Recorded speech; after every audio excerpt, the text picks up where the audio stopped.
శ్రీనివాస కరముదన్నోటి కైవల్య పదము కొరకు చరణముల విడువనము ప్రోగు వీరనాథ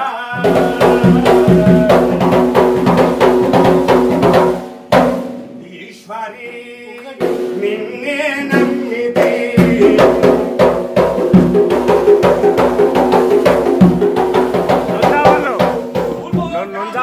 నుంజావాళ్ళు మంచిది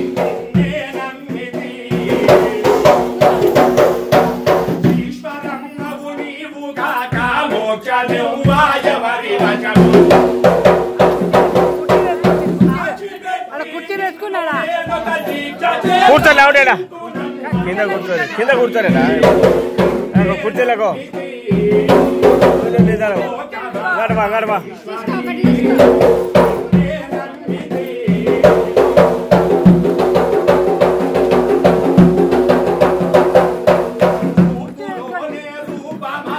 కూర్చోడు కూర్చో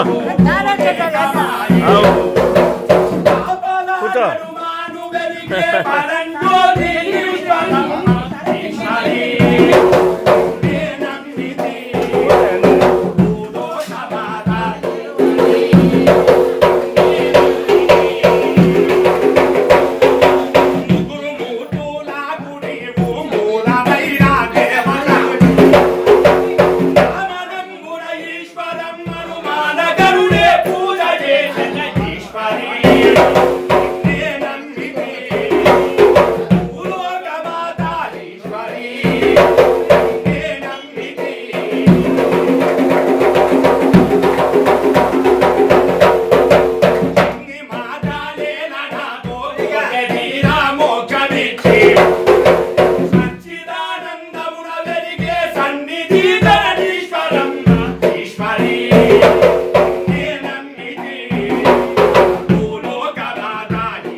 కేవలముగా నా వాక్యుల ఏవంగయుడే కనుపు కోరిక పూజ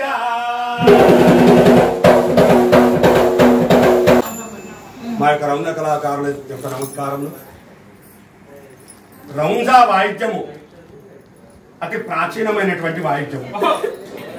ఈ యొక్క ప్రపంచములో ఎటువంటి వాయిద్య విశేషములు లేనటువంటి సమయము లోపల పార్వతీ పరమేశ్వరుల యొక్క కళ్యాణ సమయములో విరాట్ విశ్వబ్రహ్మ సృష్టించినటువంటి వాయిద్యము రౌంజా వాయిద్యము.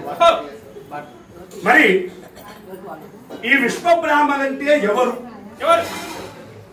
ఈ రౌంజా ఎప్పుడు జన్మించింది? పార్వతీ పరమేశ్వరుడు యొక్క కళ్యాణం ఎప్పుడు జరిగింది అనేటువంటి విషయాన్ని కొద్దిలో వివరిస్తాం. మేము క్లుప్తంగా చెప్పాలంటే 2-3 రోజుల చరిత్ర కథ కాలక్షేపం, కానీ మనకంత సమయం లేదు కాబట్టి ఆ వివరాన్ని కొద్దిలో మేము వివరిస్తాము. మీరు శ్రద్ధగా వినవలసిందిగా మా యొక్క విజ్ఞప్తి.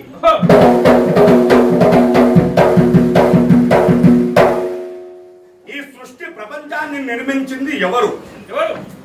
నా భూమి నజలం చైవ భూమి నజలం చైవ నతేజో నచ వాయువః నచ బ్రహ్మ నచ విష్ణు నచ రుద్రస్య తారకం సర్వశూన్యం నిరాలంబం స్వయంభో విశ్వకర్మణ.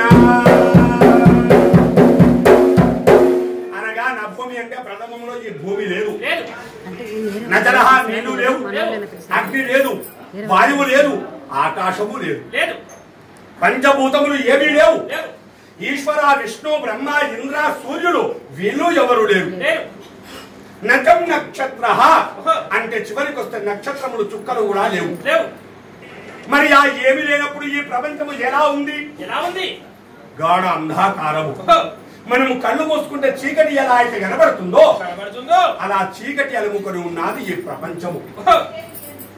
మరి ఆ చీకట్లో మొట్టమొదట ఏం పుట్టింది?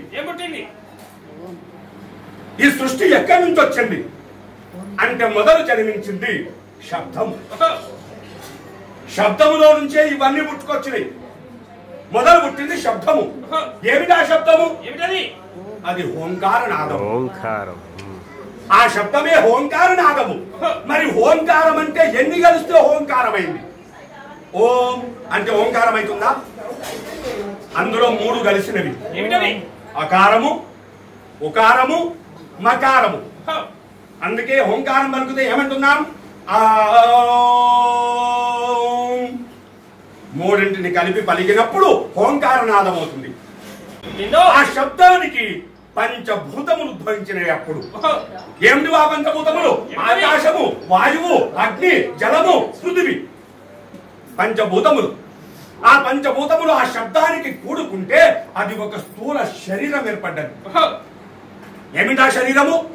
అతడే పరమాత్ముడు, అతడే భగవంతుడు, అతడే ఏకో నారాయణ, అతడే శ్రీ విరాట్ విశ్వ బ్రహ్మ అని చెప్పబడుతుంది మన యొక్క మూల స్తంభము లోపల. మరి విశ్వ బ్రహ్మ అంటే ఆయన ఆకారము ఎలా ఉంటుంది? రూపము ఎలా ఉంటుంది? విశ్వకర్మ హృదయం విశ్వం, విశ్వం చంద్రమాదిత్యలోచనం, శరీరం సర్వదేవత్వం, ఆత్మయో బ్రహ్మ సంభవ, ముఖాగ్రే పంచమో వేదాకరాగ్రే శంభునామచం, కేశాగ్రే ఋషికేశ, కేశాగ్రే శక్తి సంభవం, విశ్వ బ్రహ్మ క్రియాకారం విధితం విశ్వకర్మణా. విశ్వకర్మ హృదయం విశ్వమనగా ఈ విశ్వమంతా తన యందే నిండుకొని ఉన్నాడు పరమాత్ముడు. శరీరం సర్వదేవత్వం. అతని యొక్క శరీరం పైన 33 కోట్ల దేవతలు, 66 కోట్ల మంది రాక్షసులు, 7 మహర్షులు, యక్షర కిన్నర కింపురుషాదులు తన యందే నిండుకొని ఉన్నాడు పరమాత్ముడు.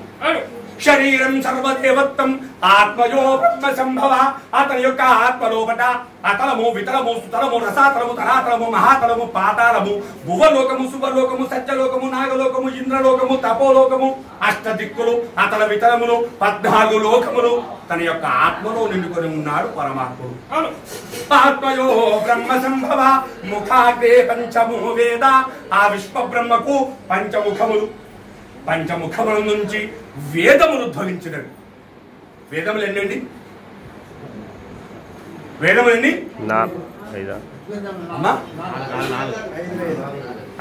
5 వేదాలు ఉన్నాయి ముందు. మరి 4 ఎందుకు అంటున్నారు? విశ్వబ్రహ్మ సృష్టించింది 5 పంచవేదములు. మరి ఇప్పుడు 4 ఎందుకు అంటున్నారు?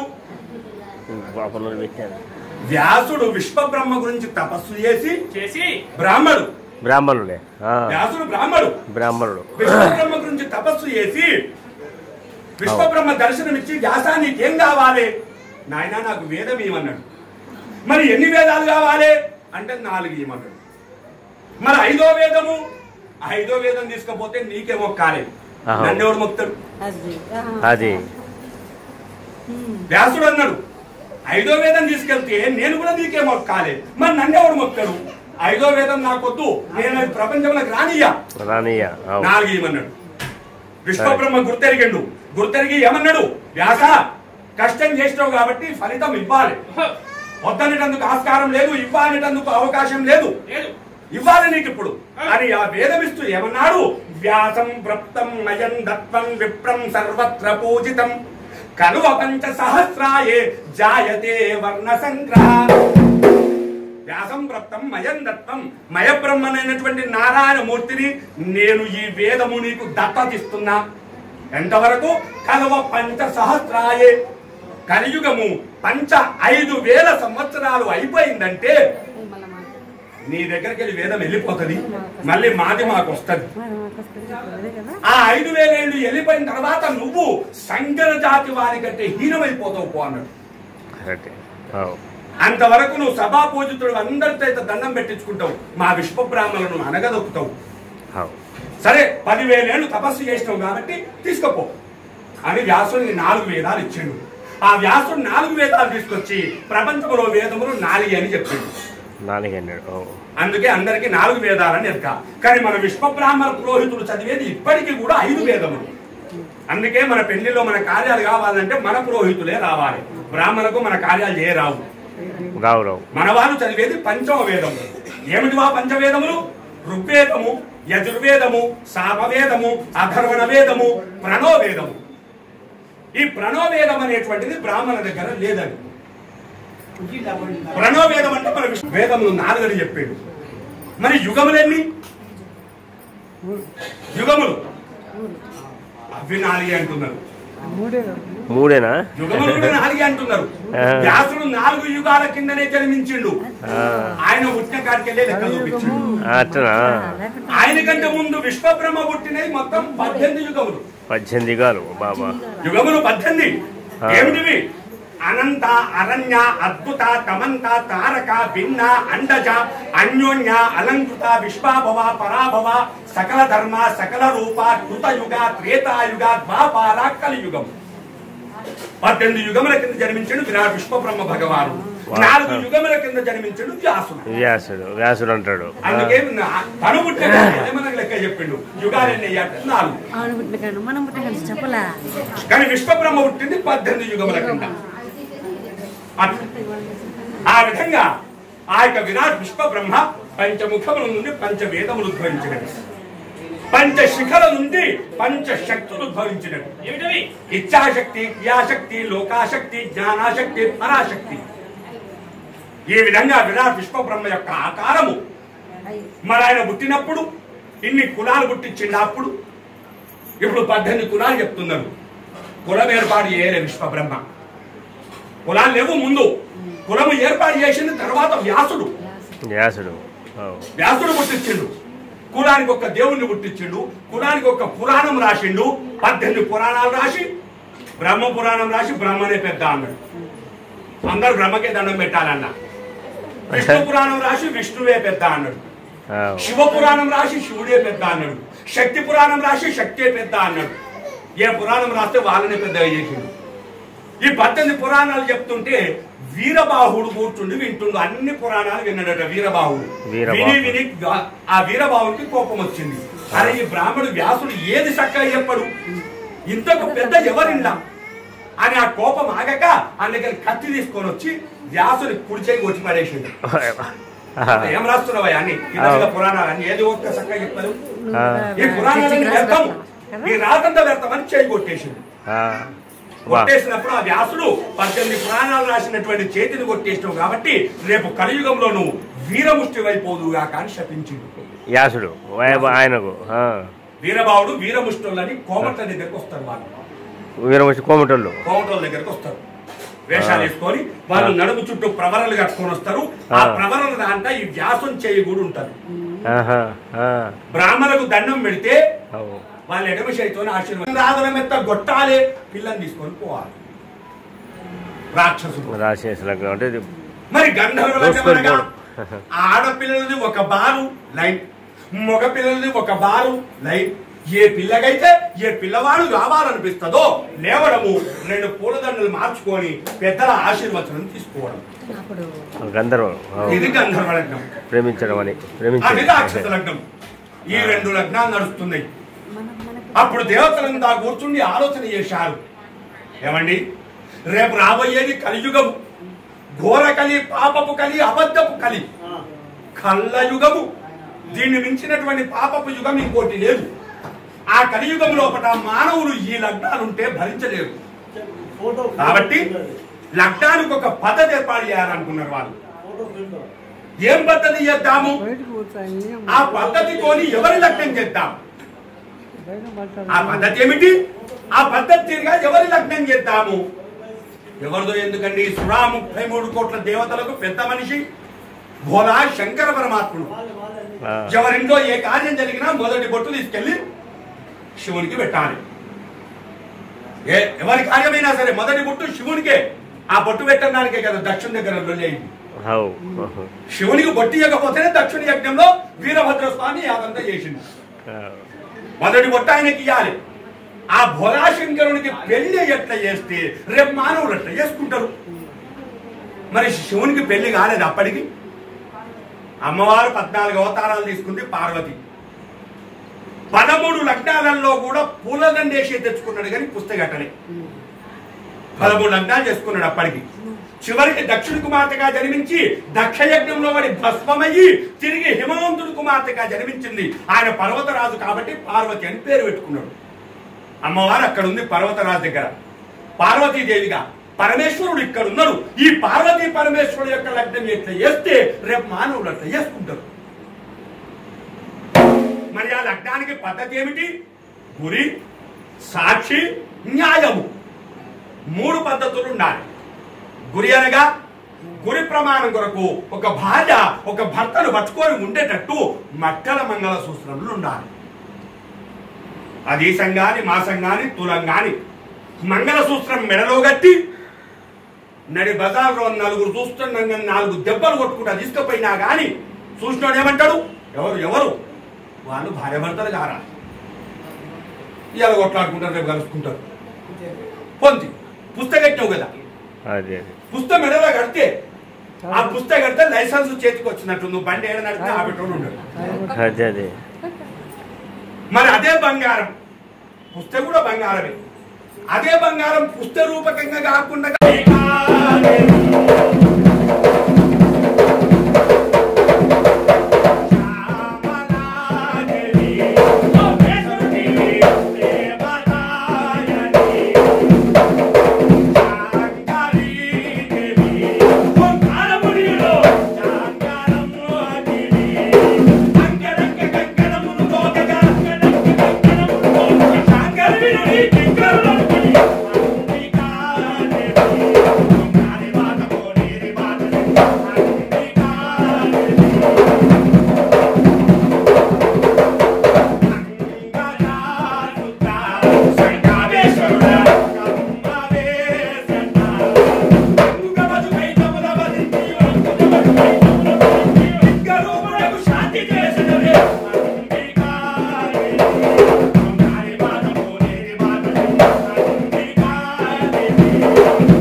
దేవతలందరూ పూజించేసరికి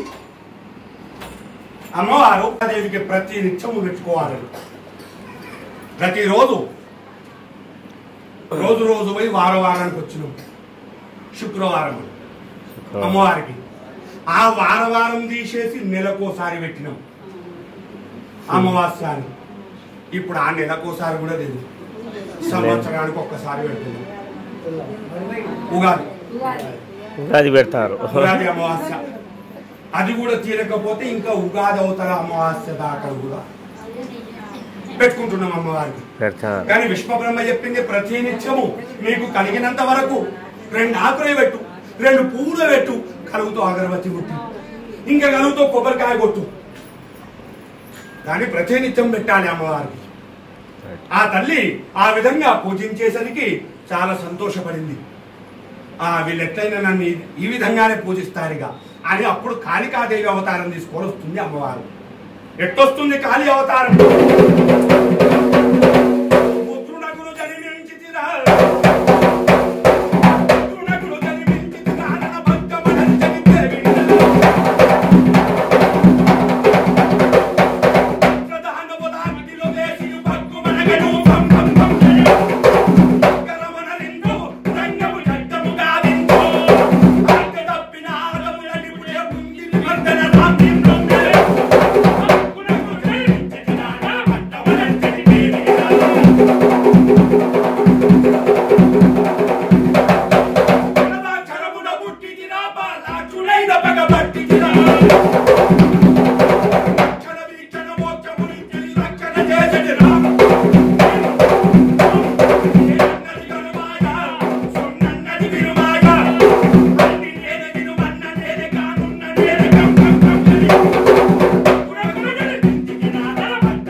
ఆ రూపము ఇక్కడ నుంచి యాడ మొదలైంది కనబడతలేదు, ఎక్కడికి అయిపోయిందో కనబడతలేదు. ఎంత దూరం చూచినా కళ్ళే కనబడుతుంది. చూచాడు విశ్వబ్రహ్మ, సరిపోతుంది, ఈ రూపం సరిపోతుంది, వాని రక్త కణం కింద పడకుండా. ఇప్పుడు 32 ఆయుధంతో చావు లేదు కాబట్టి 33 ఆయుధం కావాలి అని అప్పుడు చక్రాయుధం సృష్టించిండు. అది 33 ఆయుధం విష్ణుమూర్తి చేతిలో ఉంటుంది. చూడండి, చక్రం చక్రాయుధం రెండు ఉంటాయి ఆయన దగ్గర, విష్ణుమూర్తి దగ్గర. ఒకటి సుదర్శన చక్రం ఉంటుంది, ఆ సుదర్శన చక్రము శంకరుడు ఇచ్చిండు. ఇగో ఈ చక్రాయుధం ఇప్పుడు విశ్వబ్రహ్మ తయారు చేసింది.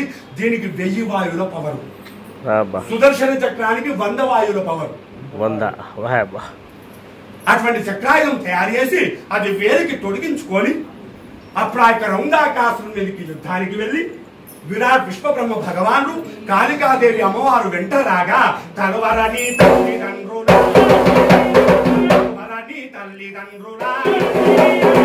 తలవర విచ్చుధాతల బదిలే చక్రాయుధము జరుగుతుండెను ఏ విధము పడపడతని చేసే చక్రము అడుగులు పడుచుండిన విధము.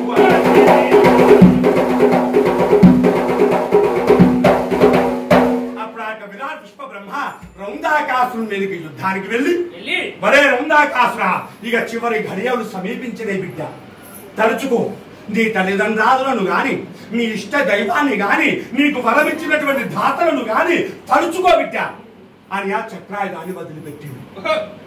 పడ పడ పడ పడ పని చేసుకుంటూ వస్తున్నది చక్రం.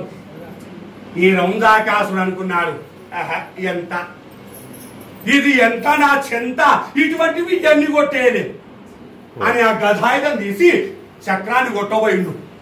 అప్పుడు హస్తమంతా గడగడ వనికే, హస్తమంతా గడగడ వనికే, అప్పుడు గదగుని ఎలకునరికే. ఆ గదలో తీసుకొని చక్రాదాన్ని కొట్టబోయినంతలో హస్తం వనికి గదాయుధం కింద పడ్డది. కళ్ళకు చీకటి కమ్ముకున్నది. అది గుర్తెరిగిండు రౌందాకాసుడు. అరే వచ్చేది నా మృత్యువు, నాకు చావు తప్పదు. ఇతడేదో పన్నాగం చేసిండు, ఇక నాకు చివరి ఘట్టం చివరి సమయం ఇది అని వెంటనే రౌందాకాసుడు విశ్వబ్రహ్మ మొరాలించుగా స్వామి నీకు దండము మరణించి తినేమి సౌఖ్యమప్పుడు స్వామి. వెంటనే రౌందాకాసుడు చేతులు జోడించాడు. ఆయన విశ్వబ్రహ్మ నమో నమః. వర గర్వముతోని నాకెవరు ఎదురు లేరని అహంకారముతోని విర్రవీగిన, కానీ నా అహము నీ ముందు పనిచేయలేదు నాయన. నీ ధాటికి నేను తాళలేను, నీ ధాటికి భరించలేను. నీ చేతిలో నాకు చావు ఎప్పుడైతే లభిస్తుందో నాకు స్వర్గ సుఖమే దొరుకుతుంది. కానీ నాకొక్క వరమిజి నాయన. విశ్వబ్రహ్మ అనుకున్నాడు, ఇదివరకున్న వరాలతోనే ఇంత యాష్ట అయింది, ఇంకోటి అడుగుతుడు. సరే చివరి సమయంలో ఏ కోరికున్నా తీర్చుమన్నారు. ఏదున్నా సరే చివరి సమయంలో తీర్చాలి. మరే రౌందాకాసురా అడుగు బిడ్డ, నీ వరం ఏందో అడుగు, అది నీ ప్రాణములు తప్ప. నాకు బ్రతకాలం లేదు నాయన, బ్రతుకు మీద కోరిక లేదు, కానీ ఈ సూర్యచంద్రాదులు ఉన్నంత వరకు నా పేరు నిలబెట్టు కదాస్తన్నాడు విశ్వబ్రహ్మ. అట్టి వేల చక్రం వరికే కంఠము దరికే కొండ రీతిగా దిక్కులప్పుడు బెదురగా విశ్వబ్రహ్మయ్యం చేసింది. కొండ పడ్డడు వారి కింద, వాని రక్తము కృష్ణ, తుంగభద్ర, గోదావరి నదుల మాదిరి వస్తున్నది. అమ్మవారు భూమికి ఒక పెదమ, ఆకాశానికి ఒక పెదమ, నడమ నాలుక వరిచింది. చుక్క వడకుండగా తృప్తిగా త్రాగి యథావిధిగా వెళ్లి గుళ్ళో కూర్చున్నది. మళ్ళీ వీడు 7 ఘడియలైతే మళ్ళీ బ్రతుకుతాడు ఈడ, విష్ణుమూర్తి వరం ఉన్నది అని. ఆ 7 ఘడియలు గంధమాక్షంతలు తీసుకొని ఓం బాయి జోరు పోతూ, ఓం బాయి జోరు పోతూ, ఓం బాయి జోరు పోతూ అని ముమ్మారు దీవించి ఆ అక్షంతలు వారి పైన సంరక్షించితే ధిమ్మని నాదం కలిగింది. వాని చర్మము పైన ఒక మూత, కింద ఒక మూత, 2 దిక్కులు ఉండేట. అప్పుడు దగ్గర మాదిరిగా పైన మూత, కిందో మూత. వాని కూరలు నాగవాసములు, ప్రేగులు పగ్గములు, నరములు బొందెలు, ముఖము శివతరాటము, బొడ్డు గంట, వేళ్ళు పుల్లలు, వెంట్రుకలు బిగులు, మోకార్ చిప్పెలు, అందెలు. మనిషికి ఎన్ని అవయవాలు ఉంటాయో రుంజకన్ని అవయవాలు ఉంటాయి. వాడి పేరు రౌంజాకాసుడు, వాయిద్యం పేరు రౌంజ అని నామకరణం చేసిండు. శివ కళ్యాణానికి వాయించాలి. కొత్తగా తయారైంది వాయిద్యం. తీసుకెళ్లి శివుని మలసాలలో పెట్టి ఎవరి పని వాళ్ళు చేసుకుంటున్నారు. ఎవరు వాయించండి గాలికి, గాలి జర గట్టిగా వేసినప్పుడు ఆ గాలికి సప్పుడు వస్తుందట. అండకెళ్ళి దేవతలు చూసిండ్రు, నాయనా విశ్వబ్రహ్మ ఇది ఎవరు వాయించండి సప్పుడు వస్తుంది, మరి వాయిస్తే ఎట్లా వస్తుందో, జర వాయిస్తే బాగుంటుండే అంటే విశ్వబ్రహ్మ అన్నాడు. అవును వాయిద్యం కొత్తగా తయారైంది, చూడాలి ఆ సప్పుడు ఎట్లుందో. రండి దేవతలు ఎవరన్నా వచ్చి జర వాయించిపోదు రండి అంటే దేవతలు అన్నారు, నాయన నీ పూజ చేయమంటే చేస్తాం, శివుని పూజ చేయమంటే చేస్తాం. వాడు బ్రతుకుండగానే మమ్మల్ని అనేకమైన బాధలు పెట్టిండు. వారి మీద బాధ బజాయిస్తే వాడు దయ్యమయ్య పట్టే పాటిగాడు. మేము వాయించలేము స్వామి.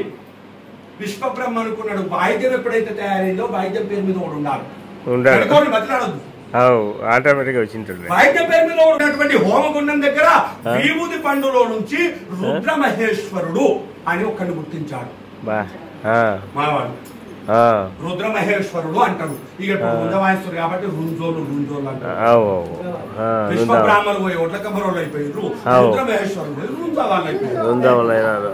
పేర్లు మారిపోయినాయి. ఇప్పుడు మా వారికి గాయత్రి మంత్రోపదేశం చేసి రౌంజ ధరించమన్నాడు. నాయన మరి ఈ వాయిద్యం వాయించుకుంటూ పోతే రేపు కలియుగంలో నా జీవనోపాధి, ఇది నేనెక్కడ పోవాలో వాయించుకుంటా అంటే విశ్వబ్రహ్మ నాడు, చూడు బిడ్డ నాకు 32 బిరుదులు, అందులో రౌంజ బిరుదు ఒకటి. ఈ బిరుదు నీకు ఇస్తున్నా. నా బిరుదు నా పేరు, బిరుదు అంటే పేరు. నా పేరు ఎప్పుడైతే మోస్తున్నావో నువ్వు కూడా నా కొడుకువే. పేరు మోస్తున్నాడు కొడుకుతో సమానం. నా పేరు నువ్వు ఎప్పుడైతే మోస్తున్నావో ఈ బిరుదు నన్ను తప్ప ఇతరులా చేరి, నువ్వు తప్ప ఇతరులా చేరి వాయించిన నీవు అనేక పాపమున పడుతూ ఈ రౌంజ వాయిద్యము మా విశ్వబ్రాహ్మణ ఇళ్లలో కనీసం సంవత్సరానికి ఒక్కసారన్నా ఇళ్లలో వాయిద్యం కావాలి. పెళ్లిళ్లలో గాని, గృహప్రవేశాలలో గాని, ప్రతిష్టా మహోత్సవములలో గాని ఈ వాయిద్యం ఉండాలి. నన్ను కాదని డబ్బాశకో ధనమాశకో ఇంకెక్కడన్నా వాయించబోతే కాశీలో గోహత్య పాపాన పడిపోతావు నువ్వు. ఆ రౌంజ తీసుకొని విశ్వబ్రాహ్మణ ఇంటి ముంగడికి వచ్చినప్పుడు నీకు తృణమో కణమో ఇవ్వక, నిన్ను తిరస్కరించి, నిన్ను అగౌరవపరిచి మాట్లాడితే మేము కామాక్షమ్మ కాళికాదేవి పాదములు తప్పినంత విలువ. రౌంజ కంటది శాసనం చేసిండు, 1,00,000 రూపాయలు ఇస్తామన్నా ఇంకో దగ్గర వాయించమని.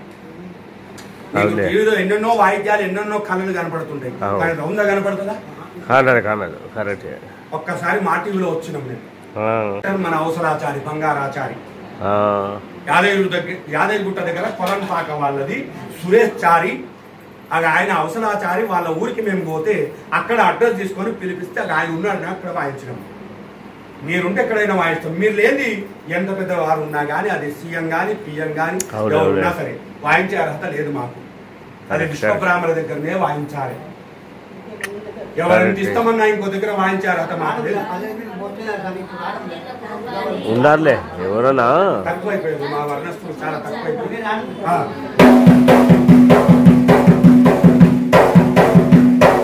ఆ విధంగా ఆ వాయిద్యానికి ఆ శాసనం చేసి ఆ రుద్రమహేశ్వరుడు వాయిద్యం వాయిస్తూ ఉంటే సముద్రాలు ఉప్పొంగినాయి, పర్వతాలు ఊరిపోతున్నాయి, రాక్షసాస్త్రీల గర్భములో ఉన్నటువంటి పిండాలన్నీ బయటపడుతున్నాయి. మాట అంటుంది దేవతలంతా మూర్చబడిపోయారు.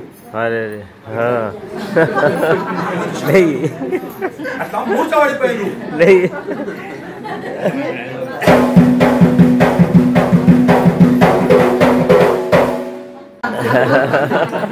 లేచి నాయన విశ్వబ్రహ్మ ఈ సప్పుడు మేమే భరిస్తాము, రేపు మానవులేం భరిస్తారు, జర తక్కువ అంటే ఒక్క కన్ను తీసేసింది. ఒకటే కంటి వాయిద్యం ఒక దిక్కే ఉంటది. 32 వాయిద్యాలు సత్వ తాళములు. ఎంత సత్వ కొద్ది వాయించినా, ఎంత బలం కొద్ది వాయించినా, ఏ గ్రామంలో అయితే వాయిద్యం వాయిస్తుంటామో ఆ ఊరి పొలిమేర చుట్టే ఉండాలి. పొలిమేర దాటి అవతలకి వినబడద్దు. మళ్ళీ వాయిద్యాన్ని ఆ విధంగా తగ్గించాడు. మళ్ళీ ఆ విధంగా 32 వాయిద్యములు ప్రపంచంలో ఇప్పటికీ ఏ వాయిద్యము లేదు. 32 వాయిద్యాలు వాయించే వాయిద్యము కేవలం రౌంజా వాయిద్యం ఒకటే. వాయిస్తావా, తాష వాయిస్తావా, డోరు వాయిస్తావా, మర్ప వాయిస్తావా, వాళ్ళు ఏ రకం వాయిస్తే ఆ రకం వాయిద్యం మనం రౌంజ పైన వాయించవచ్చు. అటువంటి యొక్క వాయిద్యము విశ్వబ్రాహ్మణ యొక్క బిరుదావళి. రౌందను మించినటువంటి వాయిద్యము భవిష్యత్తులో ఏది రాదని చెప్పి ఆనాడే చెప్పి అటువంటి యొక్క వాయిద్యము ఆ యొక్క శివుని కళ్యాణానికి సంసిద్ధంగా తయారు చేసి అప్పుడు ఆ యొక్క విశ్వబ్రహ్మ పుస్తమెట్టలు తీసుకురావడానికి వెళ్ళడం జరిగింది. వెళ్ళినంతలో ఈ కైలాసమునకు ఆ సమయానికి వచ్చిండ్రు ఒకరు. ఎవరది? అగస్త్యముని వరుడు సోబియే, అగస్త్యముని వరుడు సోబియే, నాగాలను చేరెను గరుమియే. ఆయన అగస్త్య మహర్షి అంటారు. ఆ సమయానికి చిన్నగా కైలాసానికి వచ్చాడు. ఏమయ్యా శంకర అన్నేమో తెల్ల తెల్ల కనబడుతున్నాయి, మనం మొన్న వచ్చినాము ఇట్లా లేకుండా అంతేమో తెల్ల తెల్లగా పూలు బాగా కట్టాడు. ఏంది కార్యక్రమం? ఏంది? ఆహా పెళ్ళా? అయ్యా శంకర, మరి ఇంతవరకు నువ్వు 13 లగ్నాలు చేసుకున్నావు, నాకా చెప్పకపోతుంది. అది పై గీ పెళ్లి కన్నా నాకు చెప్తే నేను బుక్కెడు తినిపోతుంటే కదనయ్యా. అయ్యో అగస్త్య గట్ట అడుగుతావు, ఇంతమంది రాగా నిన్ను వద్దంటానయ్యా. నంది పత్రిక తీసుకురా, మహర్షుల వారికి ఇద్దాం. లగ్న పత్రిక తీసుకొచ్చి అగస్త్యుల వారి చేతికి ఇచ్చాడు. విశ్వబ్రాహ్మణ లగ్న పత్రిక అంటే చేతిలో పెడితే కళ్ళకు అద్దుకోవాలి. వాళ్ళ లగ్న పత్రిక అట్లా రాత్రులు. అప్పుడు ఏమని రాత్రులు విశ్వబ్రాహ్మణ లగ్న పత్రిక? శ్రీమస్పస్తి శ్రీమస్పస్తి ప్రశస్త్రలోక త్రిభువన భువన నిర్మితోద్ధార అనంత వేద శబ్ద శాస్త్ర పురాణ పారావార గంభీర ధీర ధీరోద్ధార జగతోత్పత్తి కారణకర్తకులకు పేషిని హనుమంత బిర్దాంకితులైన ఋగ్వేద యజుర్వేద సామవేద అధర్వణ వేద ప్రణవ వేద శాఖ ప్రవర్తకులకు బోధాయన అపస్లంబన ఆశ్వరాయన అష్ట నాగుణ్య సూత్రోద్భవులకు సానగ సనాతన అభువంశ ప్రత్నంశ సుపర్ణస గోత్రోద్భవులకు కాళికాదేవి వరప్రసాదకులకు ఎందోట పురాధీశ్వరుడైన మనోమయ కష్ట శిల్పి విశ్వజ్ఞ పౌరుషాయ దేవ బ్రాహ్మణులకు వ్రాయడము. కార్తీక మాసము శుక్లపక్షము ఇట్లా లగ్న పత్రిక రాదు. మనోళ్ళు ఏం చేశారంటే రాను రాను ఎవరా గిదంతా చెప్పింది కాగితం ఖర్చు. అదే వీళ్ళు బ్రాహ్మణులు ఒక పద్యం రాదు. ఓ పద్యము ఈ ఎండకాలమనుచు ఆయాస పడబోక పెళ్లి కార్యమనుచు ప్రేమ విడక అనో పద్యం రాదు. రాను రాను అది కూడా తీసేసినాడు. అది కూడా ఒక్క శ్లోకం విశ్వకర్మా జగన్నాథం విశ్వకర్మా జగత్తేజం విశ్వకర్మా మయం జగత్ విశ్వకర్మా జగద్గురు విశ్వకర్మా మయం జగత్ అని ఒక శ్లోకం. ఇప్పుడు ఆ శ్లోకం కూడా ఉంటలేదు. ఏం రాస్తున్నారు? ఒక్కటి 2024 నా ఇంట్లో పెళ్లిద్దా సింపుల్ గా పెట్టినారు. ఈ పిల్లోడు తెలియదు, ఆ పిల్లగానోడు తెలియదు. అని ఏదో అడ్రస్ ఉంటది. ఆ అడ్రస్ పట్టుకొని పోవాలి, 2 అక్షంతలు ఆడకి మీరు వేయాలి, ఓ గిన్నె పట్టుకొని ఆడింత తడుకొని తింటావాలి. కూతురుంటే పెట్టేటోడు ఉంటాడు. విశ్వబ్రాహ్మణ లగ్నం అంటే 5 రోజుల కళ్యాణం, పెళ్లి, నాగవెల్లి, బలిప్రదానము, స్థానిపాకము, తోకతో యుక్తముగా 5 రోజుల కళ్యాణం జరగాలి. పూర్వానికి అట్టేంది అది 5 రోజుల పెళ్లి ఒక్క రోజులో చేస్తే యాడికెళ్ళి ఉడుస్తుంది. అందుకే విశ్వబ్రాహ్మణ పెళ్లి అంటే ఫంక్షన్ హాల్ కూడా ఇయ్యారు మనకి. ఇయ్యారు సామాన్యంగా మొదలే మాట్లాడుకుంటారు ఈ టైం కాల్ చేయాలి మీరు. అది ఎవరికి ఉండదు, మనకే పక్కన బందికి రాయించుకుంటారు. చూడు ఇంకా ఫంక్షన్ హాల్ మేము విశ్వబ్రాహ్మణం అంటే టైం మొదలే రాద్దామని రాసుకుంటాం. వేరే రోజులు ఒడిచిపోతుంది, మన ఒడవది. మన 5 రోజుల పెళ్లి ఒక్క రోజులో చేయబడుతుంది, ఒడుస్తలేదు కార్యక్రమం. అటువంటి ఒక లగ్నపత్రిక విశ్వబ్రాహ్మణది. ఆ లగ్నపత్రిక అగస్త్యుల వారికి ఇస్తే వస్తా, రేపు ఎల్లుండి టైం ఉంది కదా వస్తా అని అగస్త్యుడు ఇంటికి వెళ్ళి ఆలోచన చేస్తుండు. శివుని పెళ్లికి పోతా, భోజనం పెడతారు. ఎట్లా పెడతారు? అందరికి ఇష్టం, నాకు ఆకేస్తారు. కూర్చున్నప్పుడు ఆకేయారా? మరి అందరికి వేసి ఆకు నాకు సరిపోవన్నా? సరిపోదు. మరి నాకు నేను తెచ్చుకుంటే సరే మంచిది కదా, ఆడిపోయి నేను వరుసుకుంటా అని అగస్త్యుడు ఏం చేసిండు? 3 కోసులు విస్తారంటను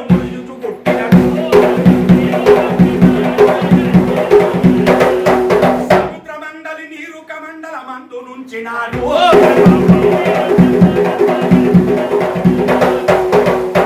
అగస్త్యుడు ఎటు 3 కోసల వెలుగుతోడు గుట్టుకున్నాడట ఇస్తరాకు. అంటే 3 ముళ్ళ 9 కిలోమీటర్లు అనుకోరా. 9 కిలోమీటర్లు గుట్టుకున్నాడు అప్పట్లోనే. 9 కిలోమీటర్ల వేడలు ఆకు ఇస్తరాకు గుట్టుకున్నాడు. ఏం ఆకుతో గుట్టిండు? జమ్మి. జమ్మి మనం దసరా చేస్తాం చూడండి, జమ్మి.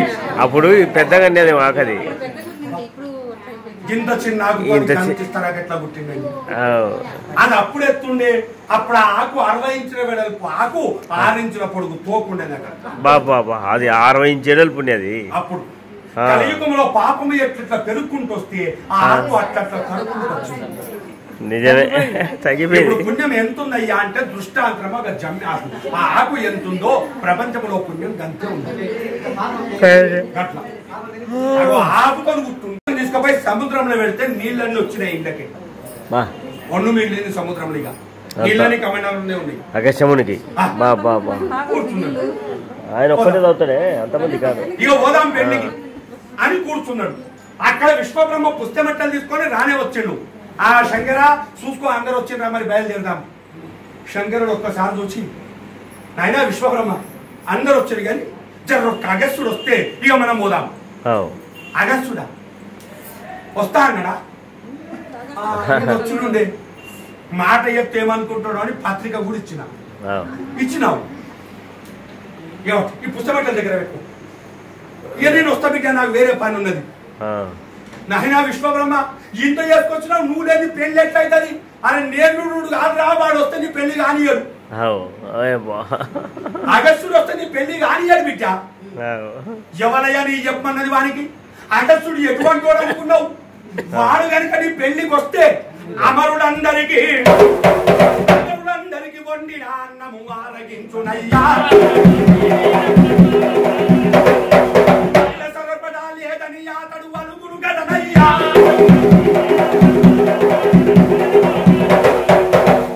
అగస్త్యుడు కనుక పెళ్లికి వచ్చిండు అనుకో, వస్తే ఈ 33 కోట్ల దేవతలకు వండినటువంటి అన్నము వానికి నాష్టా.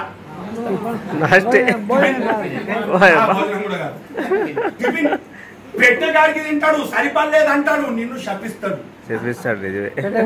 ఇక నేను నిలబడి చూస్తున్నాను అంతే. ఆడేమనరాదు. ఆ అగస్త్యుడు గట్టివంటోడు. ఎవరా నీకు చెప్పమన్నది? నాయన నాయన జర అన్నీ జర ఇది ఒక్కటి నువ్వే జర ఎట్లా జర రాకుండా రాకుండా తినిపోమని చెప్పు. నీ వద్దు వద్దని చెప్పు, నా వంత. సరే 100 అబద్ధాలు ఆడైనా ఒక పెళ్లి చేయమన్నది. నేను ఒక్క అబద్ధం ఆడతా. శంకర ఓ పావుసరి బియ్యం పట్టుకరా, ఓ రైక బట్ట పెట్టు, ఓ రూపాయి పావుల కట్నం పెట్టు, ఓ కుడుక పెట్టండా. అవి తువాల గుడ్డ కట్టుకున్నాడు, ఇట్లా కొంగలు కట్టుకొని సంకలు పెట్టుకొని ఓ పంచాంగం పెట్టుకొని పోతున్నాడు విశ్వబ్రహ్మ. అగస్త్యుడు పక్కకెళ్ళి పోతే కొండ కిందకి పోయినట్టు అనిపిస్తుంది. అగస్త్యుడు కట్టుకుంటాడు. అట్లా పోయిండు విశ్వబ్రహ్మ. అంత దూరం పోయినాక చూచిండు అగస్త్యుడు. చూచి ఓ విశ్వబ్రహ్మ నిలు మనుచును విశ్వకర్మను పలికినాడు.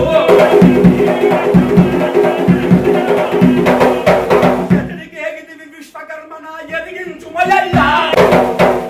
ఓ విశ్వకర్మ, అరే గట్ల పోతున్నావేందయ్యా? ఇంత పెద్ద మనిషిని కూర్చుండగా పలకరింపు కూడా ఉండదా? దాదాయిట్రా ఎండవేడి పోతున్నావు, జర మంచినీళ్ళు తాగిపోతురా అని దగ్గరికి పిలిచిండు. అరే అగస్త్య నువ్వా అనయ్యా? నేను చూడలేదయ్యా, నేను జర ఆగమాగమన పోతున్నా. సరే కానీ యాడికి పోయినావు? ఏం చెప్పంటావయ్యా యాడికి పోయినావు అంటే? నేను పోయిన పని చెప్పుకుంటే సిగ్గుచేటు. యాడికి పోయినావయ్యా? యాడికి? హరుని పెళ్లికై పౌరోహితము మరిగి ఉంటినయ్యా. అదే ఆ శంకరుడు ఉంటాడు చూడు, పూటి గతి లేనోడు, పూటది లేనోడు. ఆ శంకరుడి పెళ్లికి పురోహితం చేయమంటే పోయినా. పురోహితానికి పోయినావు, మరి పెళ్లి కాని పోతు. పెళ్లి ఆడో పెళ్లి ఆడ. అరే పెళ్లి కాదయ్యా, పొద్దుగాల తింటే పొద్దుకుంటలేదు, పొద్దుగా తింటే పొద్దుగాలు ఉంటలేదు. ఉపాసం దర్శుడు అవుతుంది. అది కాదయ్యా ఓ విశ్వకర్మ, పెళ్లి రేపు ఉంది కదా. అరే నీకు పత్రిక ఇచ్చినట్టుండి అయితే పత్రికలో రేపే ఉండే నిజమే. కానీ ఈ శంకరుడు ఎటువంటి వాడు అన్న సంగతి పిల్లోనికి ఎరకైందట. ఈ శంకరుడు ఎటువంటి వాడు? గంధ సింధురయాన గంధంబు గతి లేక బూడిదామై నిండ పూసినాడు. కట్టంగ వస్త్రముల్ గతి లేక కరితోలు గప్పి తిరుగుచునుండు కమలనేత్రి. హారముల్ గతి లేక నారి శిరోమణి పనుని హారములను శుభ్రమసినాడు. ఎక్కి పారగ గుర్ర మెక్కల గతి లేక ఎత్తు నెక్కి చరించు ఏడనైనా. అరయ తల పుర్రె కంచంబు తిరుగు చోగి కులము చూడలేదు, గోత్రంబు వినలేదు. కంఠమందు నుండు గరళమెప్పుడు యాగ పూజకు అర్హుడా అరుడు చెప్పుమా.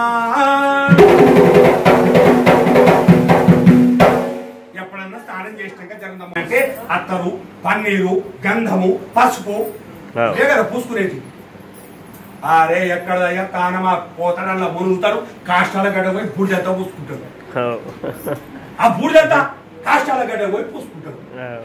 మెడలు వేసుకోవాలంటే రత్నాలు, హారాలు ఉండాలి. ఏ పాము వస్తుంటే ఆ పాము తీసుకుంటారు. ఓ మెడ చూసుకుంటారు, ఓ షెట్టి చూసుకుంటారు, ఓ నడుము చూసుకుంటారు. దీన్ని పాము దగ్గరకుంటే ఎవరన్నా వస్తారా దగ్గరికి? ఏడ చూడో పాము ఉంటుంది. కట్టుకోవాలంటే పట్టు పీతాంబరం ఉండాలి, లేకపోతే నూరు వస్త్రం కట్టుకోవచ్చు. బట్టనా బాతనా ఏది వస్తే దాని తోలు విట్టుకుంటాడు, అది చుట్టుకుంటాడు తోలు. ఎక్కడికన్నా ఎక్కిపోవాలంటే గుర్రం మీద పోవాలి మంచిగా. గుర్రము రథాల మీద పోవాలి. బుద్ధి ఉన్నోడు ఎవరైనా ఎద్దు మీద ఎక్కుతాడయా? అది ఎన్నిళ్ళదో ఏమో, అది ముసలెద్దు మోయలేక అది మురుగుతా ఉంటది, దాని మీద కూర్చుండి పోతా ఉంటాడు. ఆ పిల్లనిచ్చేటోడు పెద్ద రాజు. రాజు అల్లుడు అంటే ఎట్లుండాలి? అల్లుడు ఎద్దు మీద వస్తున్నట్టు వాడి పరువు ఉంటాదేమన్నాడా? ఇంట్లో తిందామంటే ఒక గిన్నె ఉండాలా లేదా? ఏమందో సచినం తలకాయ పూరి అందులో తింటాడు. ఆ కంఠంలో ఎప్పటికింత విషం ఉంటది. గిన్నె పెట్టుకుంటాడు, లోపలి మింగడు, బయటకు ఉమ్మడు. అది గిన్నె ఉంటది. ఓ కులం లేదు, ఓ గోత్రం లేదు. ఇవన్నీ ఆ పిల్లోనికి ఎరకైనవి.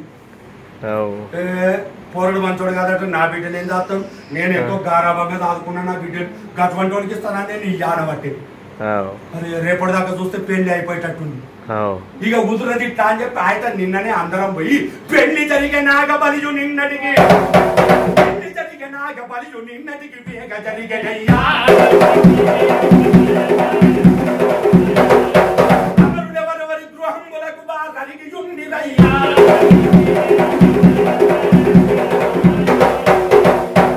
ఇక ఇట్లయితే కాదని చెప్పి నిన్ననే పోయి ఆయన గౌరవ పిల్లలకి ఏదో చెప్పేసి పెళ్లి నాగవెళ్ళి ఓడబెట్టేసిన మొత్తం. నిన్ననే చుట్టాలు కూడా ఎక్కడో లక్షలు వెళ్ళిపోయింది. ఆ శివుడిని పార్వతి కైలాసం గురించి ఇక నేను కూడా ఇంటికి పోతున్నాను. శంకరుడు నన్ను రమ్మని చెప్పి మాట తప్పింది. నేను ఇంత కష్టపడిస్తారా గుర్తుకుంది, ఇంత కష్టపడి నీళ్లు పెట్టుకుంటే అనుచుకోపమున విస్తాదంటను చీరి వైచినాడు అని కోపంతో ఇస్తా తారాకు చీరటి పడేసిండు. వీడు యోగ దృష్టితో చూస్తే నువ్వు ఎలా కుట్టుకుంటాడు అది ఆకుంటే మళ్ళా కుడతాడు వీడు. అనంతం సురవర్ణ ఖమ్ అన్నాడు. ఖమ్మనంగా పుట్టింది 7 శేదలు. ఈ శేదాలు కంటే ఇంకా దొడ్డుకుంటుంది అది. 7 శేదాలు అప్పుడే పుట్టింది. నిమిషం కూడా పట్టలే. ఆకు ఏం లేకుండా తిన్నది. అప్పట్లో నిమిషం కూడా పట్టలే. ఏం లేకుండా తినేసింది. విశ్వబ్రహ్మ వచ్చిండు. వీడిప్పుడు యోగ దృష్టితో చూసుకోని వస్తందుకు ఆకు దేవులాడుకునే వరకు పెళ్లి అయిపోతాడు. ఫెయిల్ అవుతుంది. ఇక వీడు రాకుండా అయితే అగస్త్య ఇక నాకు పని బిడ్డ నేను వస్తా అని తోబట్టిండు. అప్పుడు ఈ అగస్త్యుడు జర్రా స్థిమిత పడ్డాక విశ్వబ్రహ్మణ అబద్ధమయ్యేటోడు కాదు. రెండోది శంకరుడా ఆడి తప్పేటోడు కాదు. మరి ఇంతకు ఎవరు అబద్ధం ఆడారు ఇప్పుడు? ఇప్పుడు ఎవరు అబద్ధం ఆడినట్టు చూసుకుంటే కాదా అని ఒక్కసారి ఆ యోగ దృష్టి నిలబెట్టి 3వ నేత్రంతో చూచిండు. బాబా శంకరుడు కైలాసంలో ఉన్నాడు. పార్వతి తల్లిగారింటి కానీ ఉంది. విష్ణుబ్రహ్మ ఇట్లా అన్నాడు. అరే వీడు తెలుసుకున్నాడు రా అనుకున్నాడు. దగ్గరకు వచ్చిండు. ఏం బిడ్డ అయిందా రా శంకరుని పెళ్లి? ఇక నువ్వు కానిచ్చేటట్టున్నావురా. విశ్వబ్రహ్మ వాడు వెళ్తా అంటే నీ తాత మూల్యం పోయింది. నా భక్తికి అడ్డు పడితీవి, నా భక్తికి అడ్డు పడితీవి, నా శాపము కొనర దుర్మతి పట్టు ఇల్లును లేక పట్టున బూడిద లేక మోదువని శాపమొసకెను. విశ్వబ్రహ్మ నన్ను ప్రసాదానికి నా ప్రసాదానికి అడ్డుపడ్డావు కాబట్టి నేను శపిస్తున్నా కాచుకో. నా ప్రసాదానికి ఎప్పుడైతే అడ్డుపడ్డావు ఇంటి పట్టిల్లు పొయ్యి పట్టు బూడిద లేకుండా పోదు కాక అన్నాడు. అప్పటి నుంచి లేదు శాపం. విశ్వబ్రహ్మ ఎక్కడ నిలబడితే అక్కడ ఇనుప కర్ర మాదిరిగా ఎర్రగా కాగి ఆకాశంకి వెళ్ళి రావాలి ఇప్పుడు కొట్టాలి విశ్వబ్రహ్మకు. అట్లా కొడుతుంది. ఈ విశ్వబ్రహ్మ అనంతం సురవర్ణ ఖమ్ అని ఒక బుగ్గ కారు పుట్టించిండు. ఆ కారుతో వచ్చే కర్రను అట్లా పట్టుకొని గిరగిర దింపి మళ్ళీ ఆకాశానికి కొట్టిండు ఆయన శక్తితో. అది కింద పడి 5 ఇనుప తునుకలయ్యి. ఆ 5 ఇనుప తునుకలు అయ్యి 5 బూడిద కుప్పలు అయింది. ఆ 5 బూడిద కుప్పలకి వెళ్ళి మళ్ళీ 5 పుట్టిరు. ఎవరు వాళ్ళు? మనకు సీసక మరి బైరిగా మరి వస్తారు చూడండి. వాళ్ళు వాళ్ళ మీద కొలుములు పెట్టి బయట కమ్మరి బైరిగా మరి అంటారు. వాడు కుప్పల పుట్టిండు. ఓదురు